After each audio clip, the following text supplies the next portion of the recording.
Smoke till I'm high. Leave me alone. Star 927. Have you checked out the Island Heritage Insurance website? They have upgraded their online payment options to make it easier for you to get a quote, make a claim, and renew your policy. Log on to islandheritageinsurance.com. Island Heritage Insurance is also here for you this hurricane season with helpful tips from their Hurricane Handbook. Just log on to islandheritageinsurance.com/hurricane. We understand that things are different, and we are committed to providing you with the service that you need with convenience through our MyCUC online portal. Working remotely and students being home from school doesn't have to mean higher electricity bills. Monitor and manage your energy consumption by using our Customer Connect energy management tool. This allows you to track and make adjustments to your energy usage to avoid consuming high amounts of electricity and keep your electricity bill lower. Protect your health and the health of others by avoiding crowds and using PowerPay to manage payments for accounts from wherever you are most comfortable. If you're not signed up for MyCUC as yet, it's quick and easy. Just contact our customer service team at service@cuc.ky or 949-5200 today. Remember, we're all in this together, and you've got the power to make a difference. Digital banking, online, RBC. RBC Banking Online. Pay your bills anytime. RBC Digital Banking is so easy. Even Granny and Granddad can do it. Sign up for online banking or download the RBC Caribbean app. With RBC, it's safe and easy. Send your money hassle-free. RBC. Visit rbc.com/Caribbean/bank at home. RBC Royal Bank. Banking reimagined. Live from Star 927 Studios in the center of Cayman's capital city, Georgetown. This is Straight Talk with Ruth Anna. Good evening, everybody. You are tuned into Straight Talk, brought to you exclusively by Star 92.7 Premium Radio. I am your host, Ruth Anna Young. Always honored to be your host here on Straight Talk every Monday through Thursday from 5 to 6 p.m. right here and nowhere else other than Star 92.7. It is 5:05 on the Star 92.7 clock, and it is Monday, the 27th of July. Monday certainly means it is Medical Monday, brought to you by our partners at Health City Cayman Islands. We are going to be talking about their neurosciences department, and I'm joined in studio by three lovely gentlemen, which we will all talk to in short course, and to get to catch up with them. I think Shomari and I, as usual, gets to do our catch up.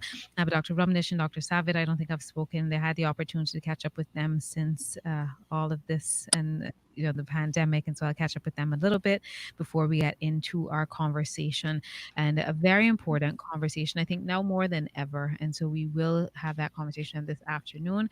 But you guys know the deal. Before we go any further into our conversation, we always start our time with the reading of today's Daily Bread. So today's Daily Bread is entitled Cultivating God's Word, and the scripture comes from Genesis 2 verse 15 and reads, "The Lord God took the man and put him in the Garden of Eden to work it and take care of it." So the writer goes on to write, "Dad, why do you have to go to work?" The question from my young daughter was motivated by her desire to play with me. I would have preferred to skip work and spend time with her, but there was a growing list of things at work that required my attention. The question, nevertheless, is a good one. Why do we work? Is it simply to provide for ourselves and for the people we love? What about labor that's unpaid? Why do we do that? Genesis 2 tells us that God placed the first human in the garden to work it and take care of it. My father-in-law is a farmer, and he often tells me he farms for the sheer love of land and livestock. That's beautiful, but it leaves lingering questions for those who don't love their work. Why did God put us in a particular place with a particular assignment? Genesis 1 gives us the answer. We are made in God's image to carefully steward the world he made. Pagan stories of the way the world began reveal gods making humans to be their slaves. Genesis declares that the one true God made humans to be his representatives, to steward what he'd made on his behalf, May we reflect his wise and loving order into the world. Work is a call to cultivate God's world for his glory. Thanks be to God for that word today. As always, here on Straight Talk, we remind you, we encourage you to spend time each and every day focused on his word, meditating on his grace and how awesome he is. As always, the line in studio is 943-3700. You can also WhatsApp me at 324-1565 to join this conversation, or email me at straighttalkci@gmail.com.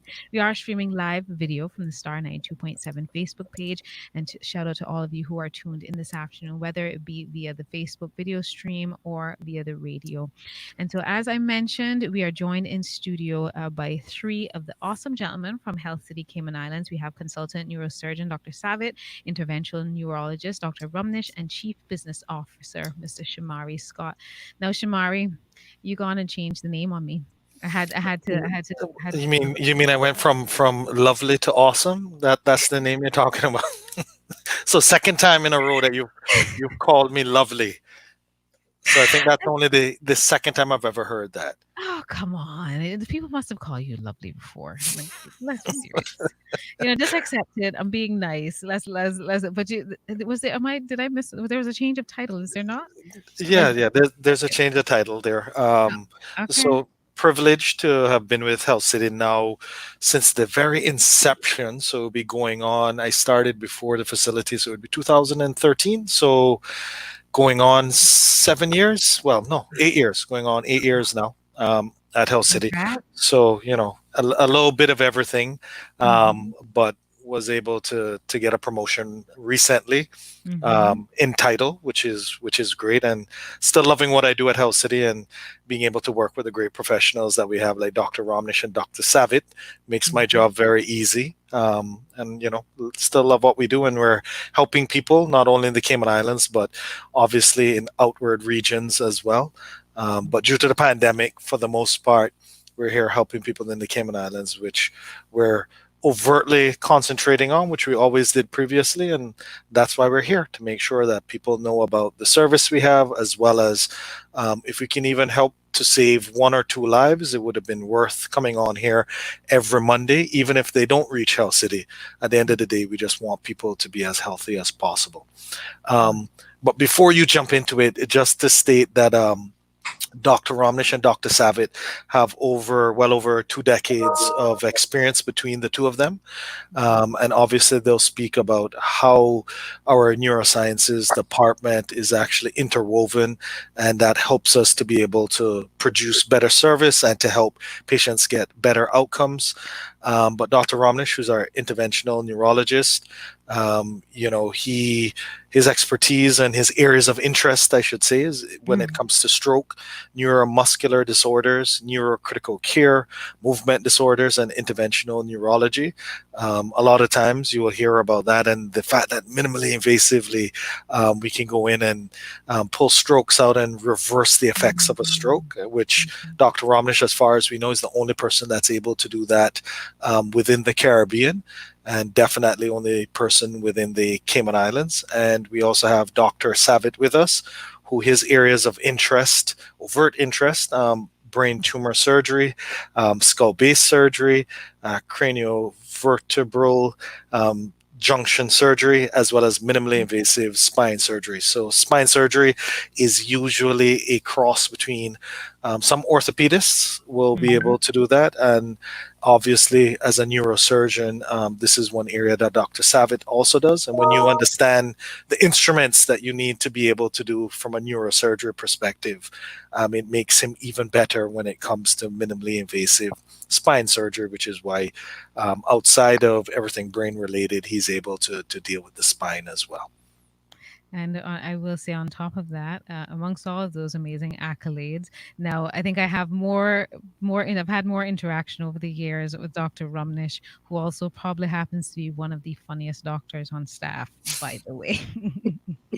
Just to add that in there, so it certainly makes visits with him just that more. It doesn't feel like a visit to the hospital, even though in the context of serious things.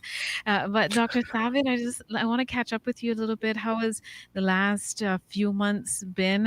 We are now almost to the end of July, Yeah. approaching August. So it's been a number of months since, Cayman started to lock borders and our very first COVID case. Now, at this current time, being COVID free. How has this time been for you, and how have you spent your time? It's. I don't think I thought it was. I felt it was any weirder than anybody else felt it was weird. I think this is for everybody in our lifetime, unless somebody has lived long enough to see maybe the World War. This is the strangest time that I think any of us have been through. Uh, yes, there was a lot of worry, there was a lot of anxiety. From a medical perspective, I think what all of us as doctors are worried about is we've seen what's happening the world over in terms of how overrun medical facilities are, how difficult it's been for doctors and healthcare workers to cope with just the massive caseload and the requirement of intensive care facilities. We'd had plans in place if ever that situation came in, that who would be drafted and at what level of intensive care and where would we be put into work, even though we don't have formal intensive care training. Everybody was, everybody had that plan, and we were just nobody really wanted that plan to ever come into action. And I'm very, very grateful to the way this crisis was handled by our government, that we never really had like a situation where the medical facilities were overwhelmed. Uh, yeah, physically, mentally, it's been a time that everybody's had to deal with a lot of hardship. Uh, but at least locally, we're through, and things are better here than they are in the rest of the world. That's something to be grateful for. Yeah, certainly the truth. And how about you, Dr. Romnesh? How have you been? Oh, as Dr. Savitr said, it's a strange time. There were a lot of challenges. I mean, even as a medical fraternity, like we had to do cases. We still do cases wearing full PPE, and wearing the PPE is one of the most difficult things you can imagine, because even just breathing through those masks is really, really difficult. Right. So a lot of challenges, but we seem to have come out of it. So let's see. All right, fingers crossed and prayers up. And so let's dive right into it, because as we look at the Health City Cayman Islands Neurosciences Department of a whole, it covers all just about head to toe, but starting with the most important part, our head, our brain, and all of the things that happen there, but also covering spine. And I want to talk to a certain degree about not just, we're going to talk strokes, we're going to talk headaches, but also almost accident and emergency. That was something that, as I was preparing for the show, one of the things that crossed my mind as well, because when we talk about neurosciences, I can think of a number of incidents here in Cayman where it wasn't just a stroke or a migraine, or even some type of spine disorder. There are times when neurosciences gets called into action out of an emergency and an accident, right? And why that is so important, because it can often be the difference between whether someone comes out of a car accident or otherwise being able to walk, or just a time in between an accident and appearing in your emergency room, as to what that may mean for their future recovery in that department. So this covers such a wide range of discussions and questions. But if you could, let's first talk about the fact that we're not just speaking to a single sector of neurology, but Health City has an entire neuroscience department, right? Which means a more holistic approach and the ability, as you guys have always spoken about, the ability for teamwork to trip in and to have a multitude of specialties there for whatever need a patient may appear with at the time. So if one of you could, for me, when we speak about the neurosciences department at Health City Cayman Islands, what does that cover? Why is that important that it is in your sciences department as a holistic view on this particular specialty in medicine? Ramesh? Dr. Savitr, like, turn it over to you. Yeah. So the reason there's the department doesn't obviously just include Dr. Romnesh and myself. It would include our anesthetist, who keep patients stable during surgery, it would include intensive care, because the need that we would have pre and post procedure for intensive care and the care of them. We have our nurses, we have our technicians, we have a neurophysiology technician who does all the Mr. Ullas, who does all our EEGs and all the nerve conduction studies. We have our OR staff. So we, while it's neurosciences as a specialty requires all of these components to be able to function effectively.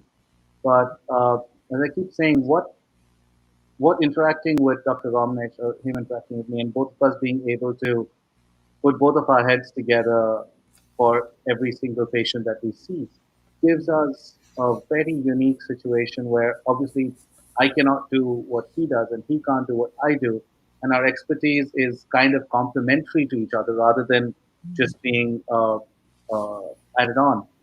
But what we see is a lot of the times there's situations where people may be sent to him with a particular diagnosis and he might find something that requires surgical treatment, and that that doesn't involve sending a patient out elsewhere. It involves coming down the corridor three rooms down. Same thing with me when if I have a patient who's been referred for a particular issue and suspected to require surgery. And during evaluation, I find that maybe surgery is not the answer, and that person would require Dr. Romnesh's assistance and his expertise in order to get better. I will usually refer to him and take his opinion on it. What that gives is honestly one more level of decision making, which is extremely helpful in giving patients the exact treatment or the right decision and making sure that they do well. Okay. And so it's the ability, that is one of the things that I think is critical to this conversation. I think Dr. Romnesh may have dropped out there, but hopefully he will be able to rejoin us very, very quickly. And if you could also for me, Dr. Savit, now some may wonder, and you kind of explained it there for me, but just so for absolute clarity, when it comes to yourself and Dr. Romnesh working as part of the neurosciences department, so you are a neurosurgeon and he is a neurologist. For you, will you only see patients then should they need relief via surgery? Well, let's put it this way. I would see almost all patients, but I end up operating only on those who require surgery and who will get better with surgery. However, the decision on how they would get better would also be mine. They say, as a surgeon, you spend the first few years of your life learning how to do surgery, and then I think you first few life learning when to do surgery, then you learn how to do surgery, and then the rest of your career is spent learning when not to do surgery. And that's what comes with experience, to know which patient is going to improve. But so when it comes to the brain, it's fairly straightforward, to be honest. If somebody has significant injury or somebody has a tumor, then the answer more often than not might just be surgery to correct that problem. When it comes to spine, it's a very small percentage of patients who really benefit from surgery.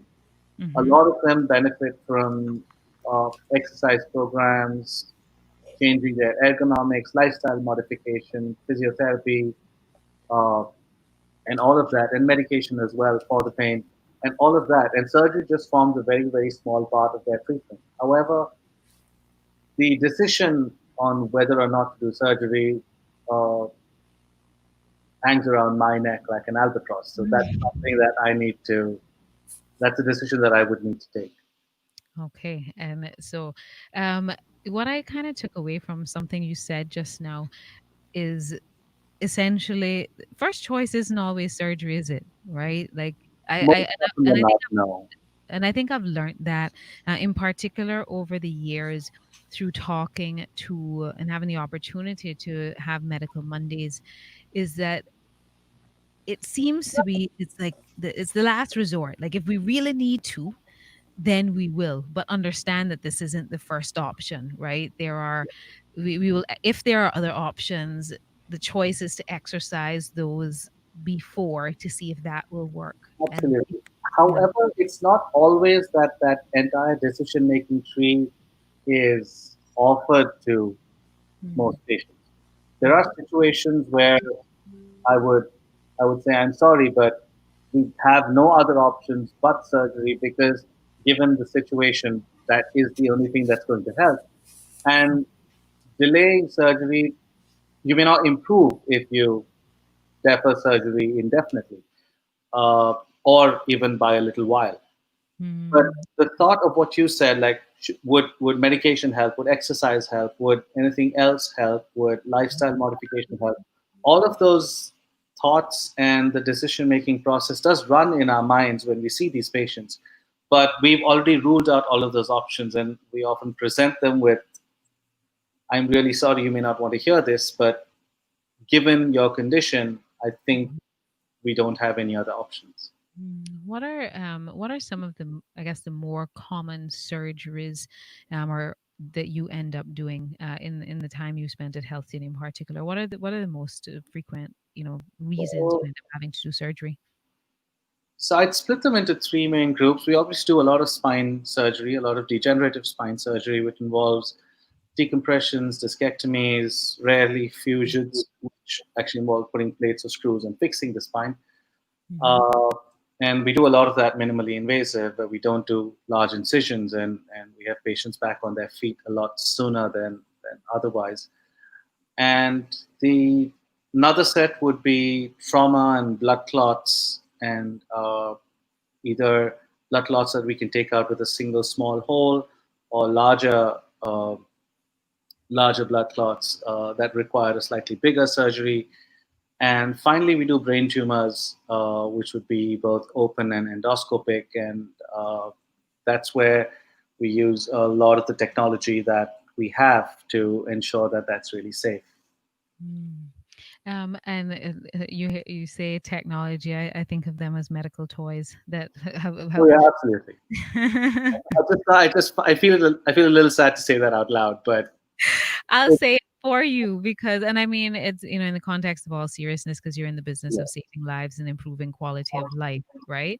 But certainly, I think that one of the things I've also learned about Health Today over the years is that you are constantly, and I think Shomari often speaks to this side of it a lot. When new equipment comes in, when there are new upgraded technologies and just means of making the outcome overall better for patients, and just continue staying on the cutting edge of medical technology. But it's exciting. I personally, I will speak for myself when I get the opportunity to hear about new equipment and new tech, just advances in the technology that's brought into the hospital. It makes me feel like a kid in a candy store. I find it exciting. Now, but let me just do a quick check in here. I think Dr. Romnesh, are you there with us? Yes, I'm back. Okay, there we go. All right. And if you could just, I think you're just talk up a little louder for me. And Dr. Rumnish, if you could, I was Dr. Savit kind of gave a rundown for himself, but for you, what are you most often like? What are you most often seeing patients for over the last few years that you've been at Health City? What are some of the more common reasons that people come to see you? So basically, we would divide it into emergency and elective. The most common electives which we see would be like migraines, headaches, those kind of things, and the emergencies would be strokes, aneurysms which have ruptured, and carotid artery stentings. Those kind of things usually come in as an emergency. Okay. And if you could, you mentioned migraines and headaches, right? Yes. And headaches are, I was talking to both of you before we came on air and wanting to speak, quite specifically to headaches, because I think that's something that plagues a lot of us, whether it be an emergency situation or not. I think that that's, for a variety of reasons, whether it is sensitivity to sunlight, migraines, stress, or, whatnot. I think it's important to try to identify for people when are are headaches a reason to come in to see the doctor versus trying to medicate at home with painkillers. What are some of the indicators that a headache or recurrence of headaches, need some further investigation by someone like yourself? So there are a couple of red flags we look in patients who complain of headaches. One of them would be a change in the character of the headache. So patients with migraine typically have uh, certain types of headaches which they are used to. If there's a change in that character of headache, then they need to come in. A sudden onset headache, which we call as a thunderclap headache, is another reason why the patient needs to come into the hospital immediately. This generally indicates that there's aneurysm which may or may not have ruptured. So, in this thunderclap headache, the peak of the headache is reached from the onset. So, it starts as a very, very severe headache, unlike a typical migraine, which would start off slowly, then reach its peak. Another indication to come in is if you're having headache with fever, then you need to come in. A new onset headache, that would be a person who's not prone to headaches or migraines, suddenly starts developing one, then he would need to come in for further evaluation. Okay. And so how does what is a migraine really? I feel like we use that word so loosely, to be honest. What like how when how would you, as a medical professional, define a headache as a migraine? Like, what makes it a migraine? I have always been so curious about this. So there's certain features we look for with migraines. Migraine is basically a headache which varies from being moderate to severe. When it is associated with other features like photophobia, phonophobia, that sensitivity to light, sensitivity to light, sound, as well as nausea, vomiting. These are some of the features which tend to indicate that this is a migraine or migraine type of headache. Some people, along with the headache, have what is known as an aura. An aura is a feeling which they get before the headache comes on, uh, which they sort of know, okay, I'm getting this sensation, means it's going to be followed by a headache. The aura can vary, it can be flashing of lights in front of the eyes or different things, but the patients are able to identify those auras. Okay. Okay. And you mentioned the thunderclap headache and the things that is a possible indication of, but I want to make sure to single that out actually, because I wanted to ask you this question, and we'll go out to our first break. So, a thunderclap headache, from what you said, I understand to be something that basically starts at 10, right? It doesn't start at level 1 and go up to 10. It starts at 10. It starts at its worst and Mhm. it continues that way. What is that more like? What are some of the things that may be an indicator of? The most common one would be a rupture of an aneurysm. So it's what is known as a subarachnoid hemorrhage. It's a bleeding into the brain where the aneurysm has ruptured, thus causing that kind of headache. Okay. And so when we come back, I want to transition into a conversation about incidents such as aneurysms and strokes. And I have a few questions centered around, some of the spinal surgeries and such. But we'll get into that conversation as soon as we come back from this first break of our time together. It is now 5:31 on the Star 92.7 clock already, which means we are halfway through this afternoon show. I'll be right back after this break. Give us about a minute and a half, and we're going to be right back. Keep it locked for some more straight talk and, of course, Medical Monday right here on Star 92.7. Join the conversation. The phone lines are now open. 943-3700. You can also find us on Facebook or email us at straighttalkci@gmail. Roll back. Roll back.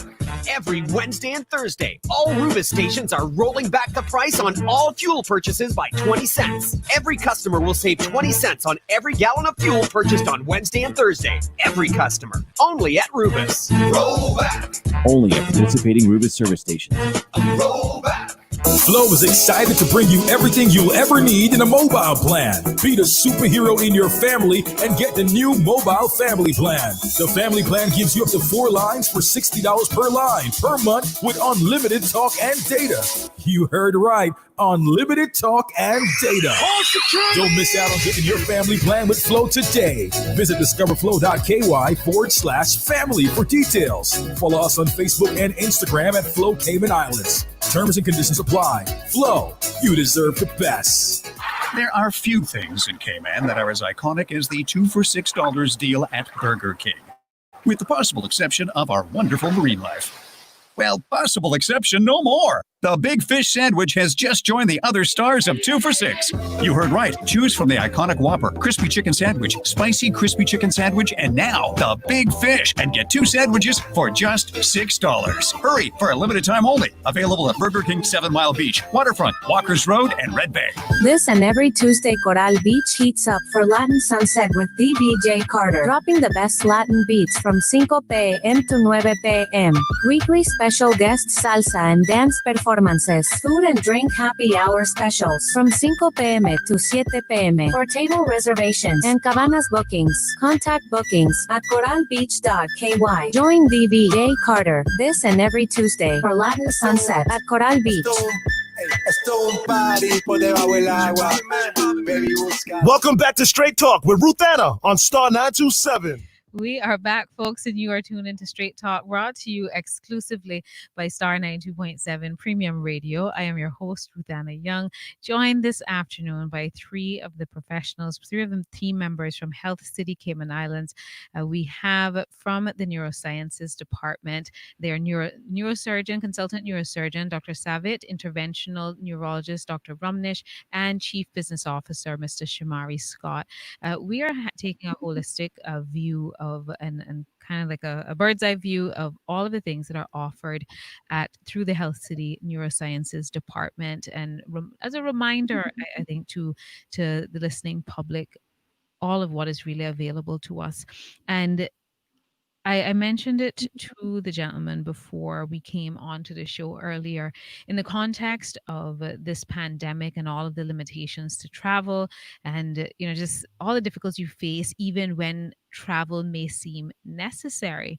How fortunate we continue to be to have a tertiary care facility like Health City Cayman Islands to be able to attend to our medical needs right here at home. And I don't know how many people are aware, but it is still the case where to travel to the US for even emergency medical care, as an example, you do need to prove you have a negative COVID test.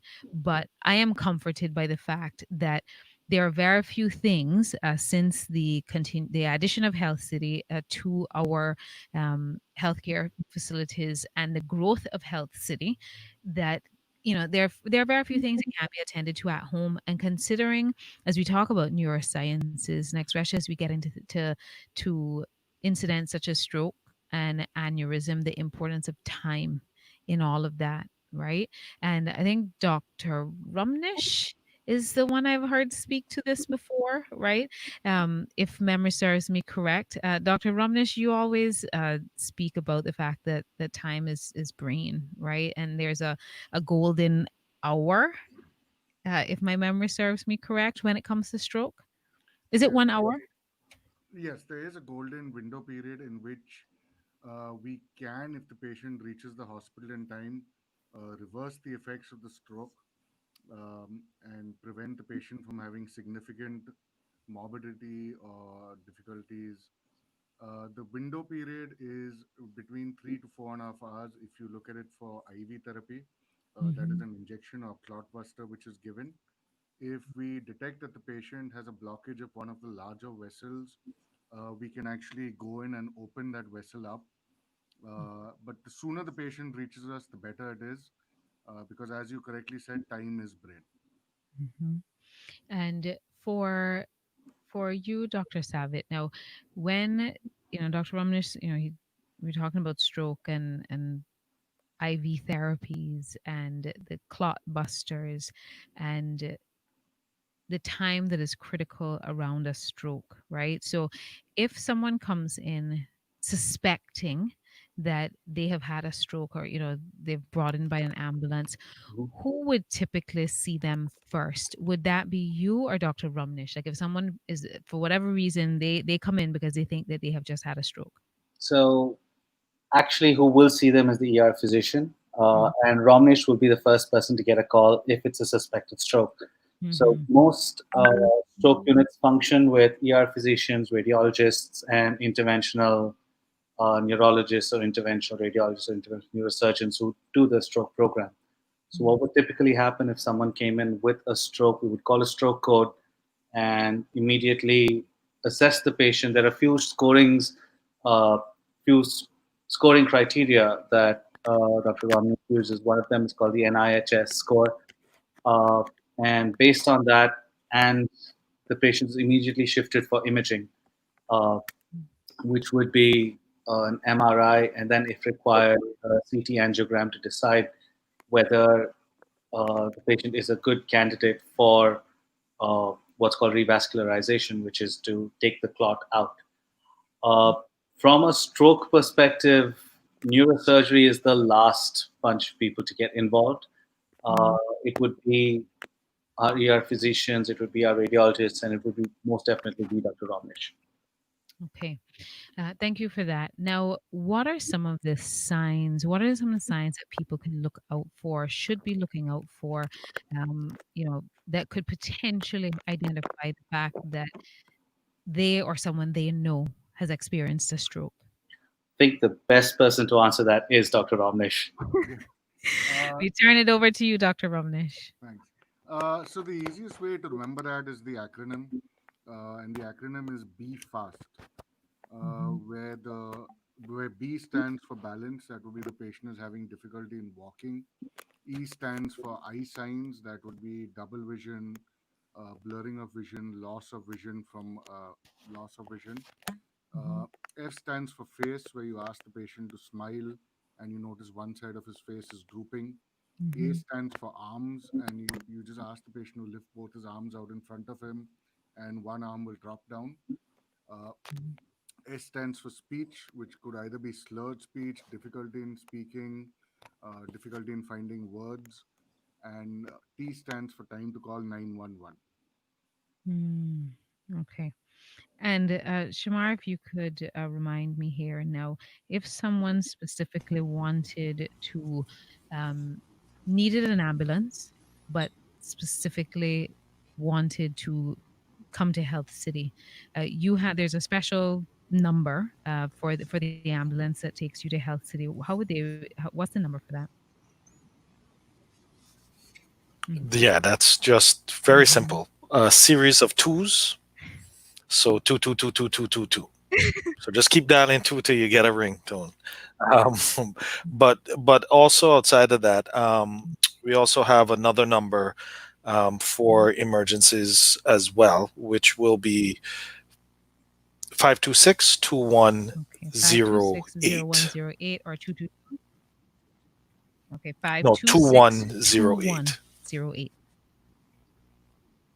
08 or 222. Okay, and those are the specific numbers for your ambulatory services. Now, I know that, of course, if someone dials 911, and I know there's a ongoing relationship between HSA and Health City Cayman Islands. If they get to HSA and it's deemed necessary, they will, of course, transfer them to Health City. But if someone was cognizant enough to want to come directly to Health City, those are the numbers that they would call, correct? Definitely. As well as we're still working through those protocols with HSA, just to make sure, as Dr. Romnesh would have mentioned, minutes are a lifetime when it has to do with these types of issues, and whether it's half an hour, 45 minutes, an hour and a half lost. That can be the difference between somebody making a full recovery versus having a very long road to getting back the cognitive abilities, if you ever get it back, because it takes a lot of rehab and the such that Dr. Romnesh and Dr. Savitr will be able to speak about as well. But Dr. Romnesh had actually um, gotten rejected by the program before. So when we were actually speaking about, I'm talking about your program 92.7 when he was on here previously and he got kicked off. Oh dear. Um, when we were talking about having a neurosciences department and the advantages, and Dr. Romnish, one of the advantages, just wanted you to speak a little bit about it, was in regards to the fact that Dr. Savitr did a great job talking about the different areas, but the ICU, which is also needed, is a major component that outside of HSA, we are the only other facility on island that would have an ICU and many other areas that would help you for Health City to be the best place to be if you're having a stroke and other various ailments that would occur. Dr. Ramnesh? Yeah, absolutely. I mean, you need a multidisciplinary team when you have complex cases. Like if you take the case of an aneurysm can be treated in either surgically or it can be done endovascularly as well. It's good for the patient to have the option of both, and whichever is best suited for the patient, it can be done. Typically, when we see cases like this, I would do the angiogram. Then Dr. Savit would come into the cath lab. We'd go through the angiogram. We decide what is the best course of treatment for the patient. Once we do decide what it is, then you need the anesthesia team to put the patient under general anesthesia. We then need to post-op. He needs to be looked after in the intensive care unit where they are monitored very, very closely because you need to look for particular signs of the patient worsening and needing emergency intervention again. So it is absolutely essential to have a multidisciplinary team when you're dealing with complex cases like that. So it involves everyone, the physician, neurosurgery, neurology, neuropsychiatry, the physiotherapy department for rehab, anesthesia, the critical care team, and it takes a full team to give the best results for the patient. Well, thank you for sharing that. And I know um, that is something, and I always think about Shamari in these conversations. Like that is something that Shamari has been pointing out since day one about the way that Health City creates tries to ensure that there's the best outcome for the patients is through the multidisciplinary approach that Health City continues to employ for patients and having all resources in this piece and readily available so that kind of no matter what comes up there is the necessary specialists and professionals around to make sure that there are best outcomes, right? And I know that Chamari continues to speak about that because it has always been the Health City way, right? I think that's Chamari, you've talked about since day one. Definitely, and as we always speak about, that a person isn't just a brain and isn't just a heart and isn't just a joint. That at times people will have comorbidities, which means more than one issue. And one of the shining areas that we have at Health City is that we have, as you mentioned, multidisciplinary team, but a team that works together.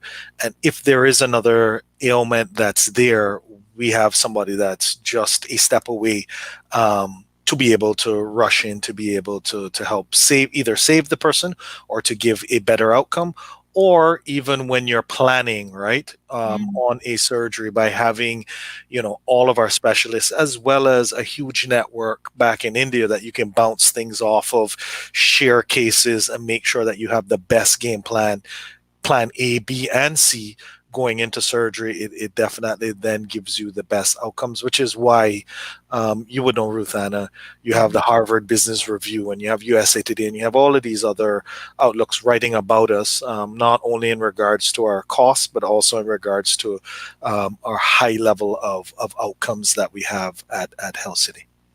Absolutely.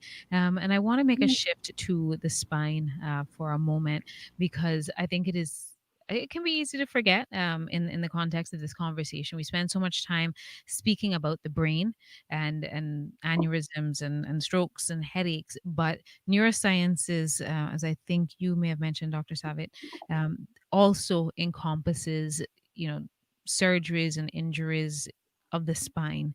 And if one of you could, for me, what are some of the I guess, most common incidences and surgeries that you would encounter that you have to attend to for the spine for patients?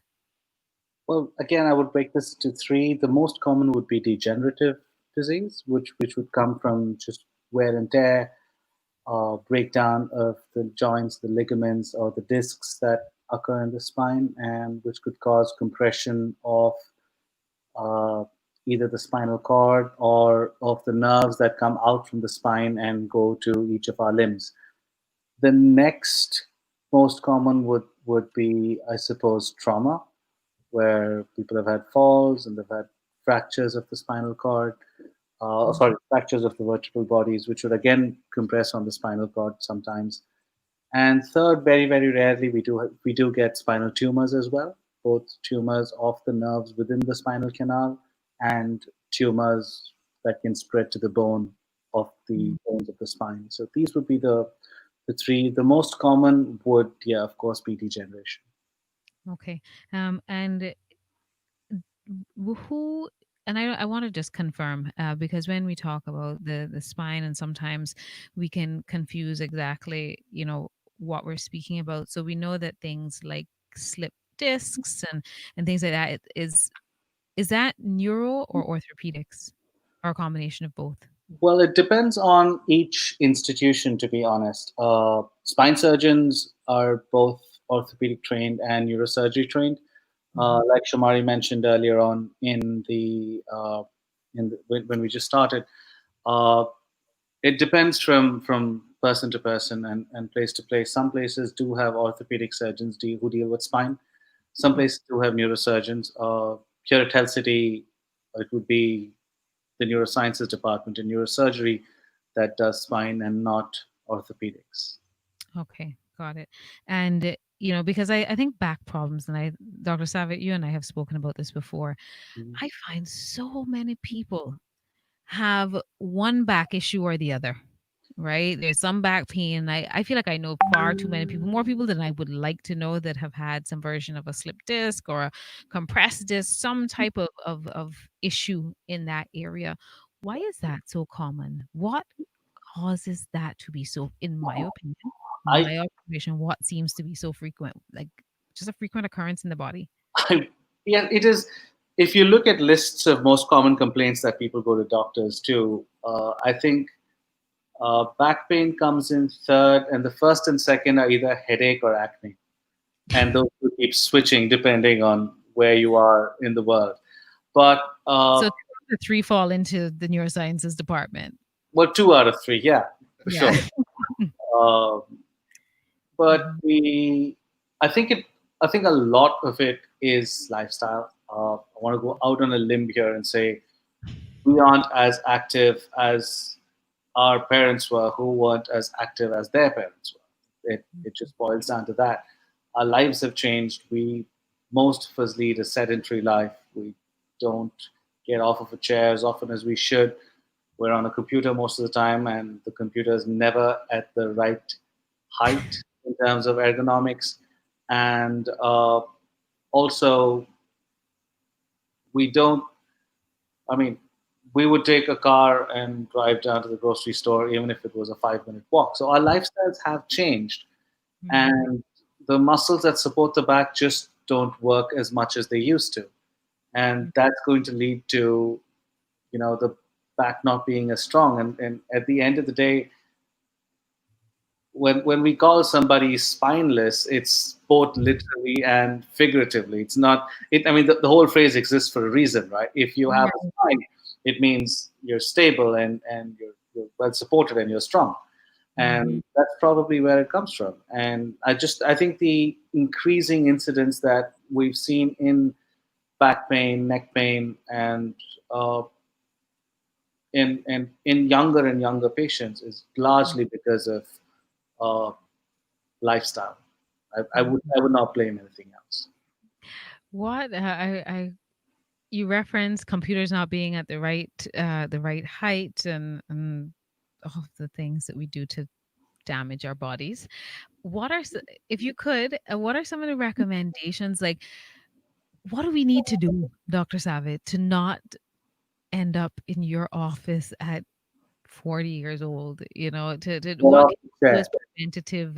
What can we do? Get off the chair.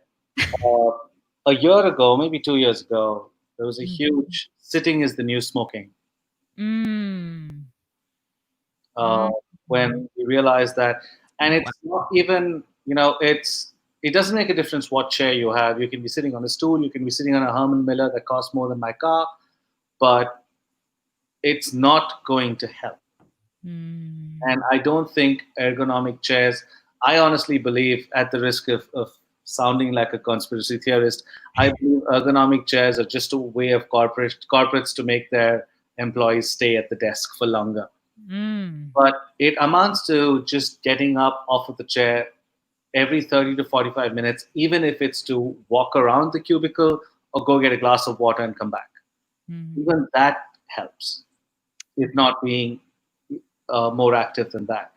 And, I often have people saying that, I'm so busy that I can't get up and I have to have my water bottle next to me. And I find that fairly, I want to believe that can't be the excuse to just move.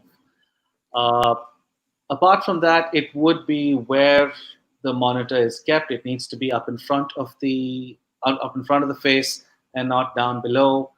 Uh, in fact, what I tell most of my patients is to just Google ergonomics for back pain, and there's a little picture that comes up on how you should sit and how you shouldn't sit. And by extension, how you should lift objects by squatting down, picking them up, and using your legs to get up rather than bending and holding and picking them up.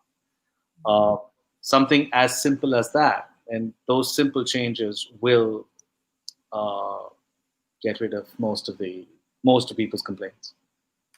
Get up out First, and regular exercise. Everything And- comes second. Let's start with not hurting themselves first.